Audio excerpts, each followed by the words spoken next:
स्पष्ट लिख कर आया, कृपया शराब पीने वाले विवाह में न आए।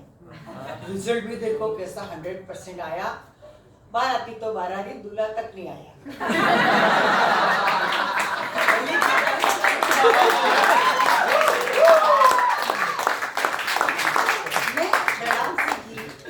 मैं धड़ाम से गिरी, हड्डी मेरी टूटी।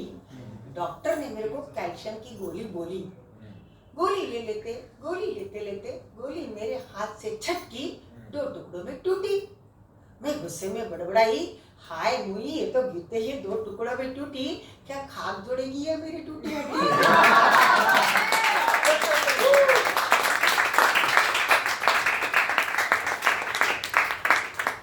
होली का मजाक था, कहानी थोड़ी गंभीर है। वैसे मैं पहले मजाक ही करने वाली थी, फिर विचार बदल गया। मेरी कहानी का शीर्षक है निवेश, इन्वेस्टमेंट, गुंतवणूक, रोकाण। आज 10 महीने से मैं और मेरे पति परेशान नर्वस, चिंता और तनाव की जिंदगी गुजार रहे हैं। क्या करूं? 10 महीने से मेरे पति को नौकरी नहीं, पगार नहीं, घर की इमारत, कार की इमारत, बच्चों कॉलेज की दोनों की फीस, घर का मेंटेनेंस, दूसरे खर्च। उसमें से कहते हैं ना कि दुष्काल में अधिक महीना, 13वां महीना। मेरे ससुर और मेरा बड़ा लड़का इतने बीमार कि हमारे पास जो कुछ बचत थी, पूंजी थी, वो सारी खर्च हो गई। खाने के भी लाले पड़ रहे, क्या करें कुछ समझ नहीं आ रहा है।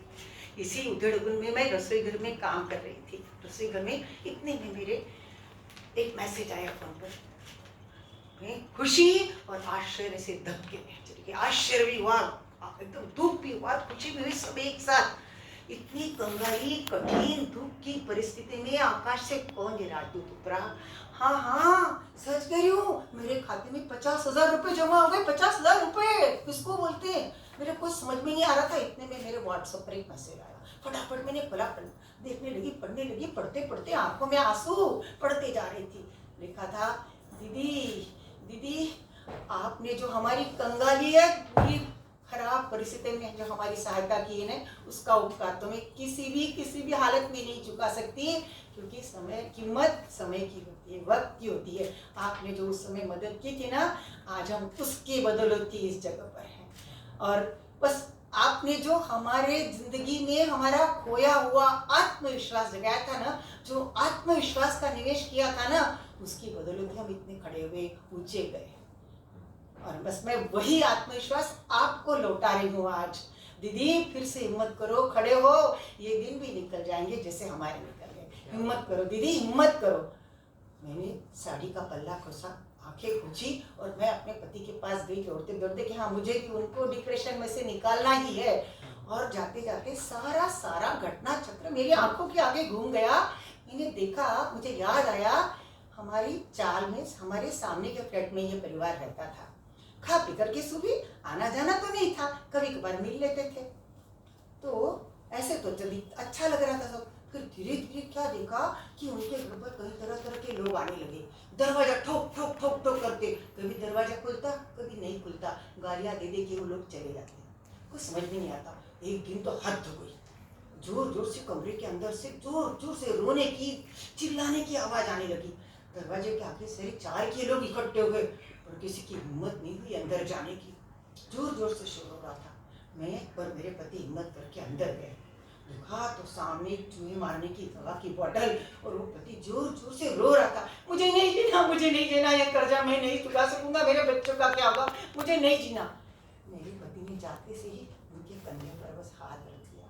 वो मेरे पति के सीने से लग गए, जोर से फुट कर रो पड़े। उन्हें धीरे से नीचे बैठाया, उन्हें पूछा, मालूम हुआ आज 1 साल से अधिक उनको नौकरी नहीं है, कर्जा बहुत ज्यादा हो गया, खाने को रोटी भी नहीं है घर में, और ऐसी हालत में बच्चे जवान उनको पढ़ाना है, उनका जीवन बनाना है, इसलिए वो एकदम डिप्रेशन में चले गए थे।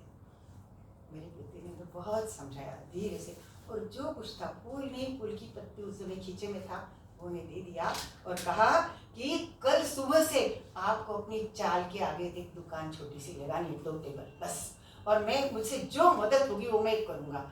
और मैंने वही किया। मैंने पूरी चाल में जाकर के आजू बाजू की दुकानदारों, दूसरे फ्लैट में जाकर सबको बताया कि ये मैडम और पति कुछ जोकर बनाने वाले हैं, आप खरीदने जाओ जरूर। और वो औरत क्या थी, साक्षात अन्नपूर्णा थी। क्या स्वाद था उसके हाथ को। सुबह 7 बजे गर्मा गर्म पोहे, साबुदाने की खिचड़ी उन्होंने उसका और उपमा का स्टॉल लगा दिया, गरम गरम अदरक की चाय। और हमारा जो चाल थी ना, उसका मेन गेट बिल्कुल रोड के भीड़ भाड़ वाले रोड पर था। लोगों का आना जाना, लोग बस लेने लगे और उनका अच्छा बिकने लगा। क्या स्वाद, क्या खरीद रहे थे लोग। इतना अच्छा धंधा चल पड़ा कि उनके मिस्टर ने 2 महीने में एक सब्जी की दुकान भी वहां खोल दी। सब अच्छा, धीरे धीरे 6 महीने में ऐसा धंधा फला फूला कि उनको 2 औरतें रख करके टिफिन सर्विस खोल दी उन्होंने। सब अच्छा चलने लगा, आहिस्ता आहिस्ता अच्छा हुआ। फिर उनको बेंगलोर में नौकरी मिल गई और वो चले गए।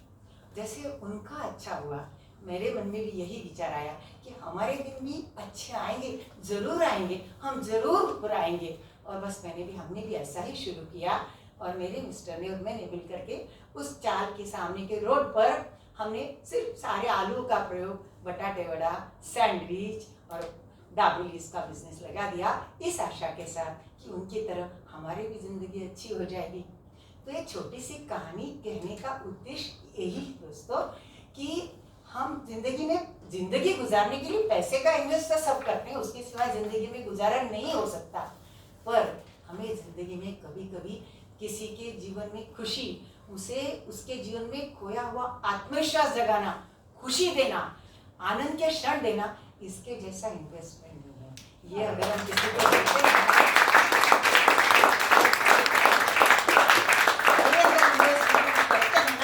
तो याद रखो दोस्तों, ये लौट कर हमारे पास वापस आता है। जैसे हमारा इन्वेस्टमेंट, इसमें कभी तो नुकसान हो जाता है, पर ये इन्वेस्टमेंट में कभी भी नुकसान नहीं होता।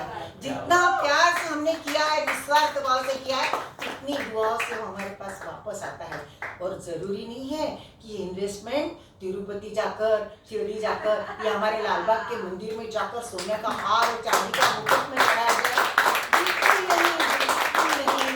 आप किसी के दुखी के आंसू पोंछ लीजिए, किसी गरीब को कोई 4 पैसे की मदद कर दीजिए, किसी अंधे को, बड़े बूढ़े लूले लंगड़े को रास्ता पार करा दीजिए, उसके जैसी खुशी नहीं। और अगर कोई सामान लेकर उतर रहा है बूढ़ा सीढ़ियों से, रेलवे में चढ़ना है, वो मदद कर दीजिए। कोई दुखी है, उसके आंसू पोंछ दीजिए। बस इतनी भी मदद कर देंगे ना तो आप बहुत है।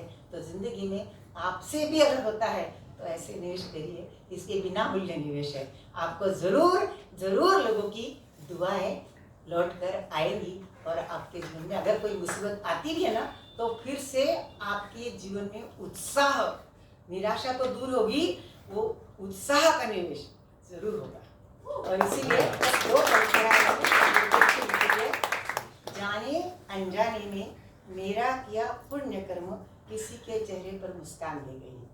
अनजाने में मेरा किया पुण्य कर्म किसी के चेहरे पर मुस्कान दे गई। जैसे उसकी ये मुस्कान मेरे पुण्य कर्म पर ब्याज दे गई, मेरे पुण्य पर ब्याज दे गई। उसकी वो मुस्कान देखकर मुझे लगा कि मुझे रिटर्न गिफ्ट में मेरे चेहरे पर भी मुस्कान आ गई। किसी को हम देखते हैं मुस्कान, हमारे चेहरे पर भी मुस्कान आ जाती है। मानो मुझे मेरे कर्मों पर रिटर्न गिफ्ट के रूप में चक्रवृद्धि ब्याज दे गई। तो डबल